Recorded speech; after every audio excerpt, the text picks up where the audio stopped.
Pre Svetog Save većina Srba su bili katolici, pripadali zapadnoj crkvi. Pre Svetog Save većina Srba su bili katolici, pripadali zapadnoj crkvi.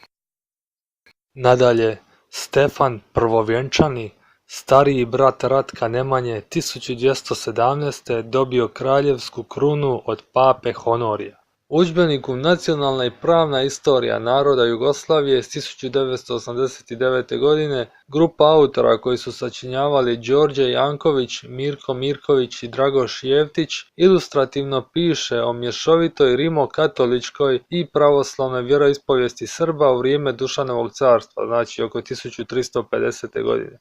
Profesor Dragoš Jeftić tada je potkraj 80-ih studentima pravnog fakulteta gdje je držao satove povijesti objašnjavao kako je u doba cara Dušana bilo 35% Srba rimokatolika i kako se to odnosi poglavito na Srbe unutrašnjosti današnje Srbije, tamo oko Šumadije i Pomoravlja, kao i središnjih gradova Kragujevca, Čačka, Kraljeva, Kruševca, Jagodine itd.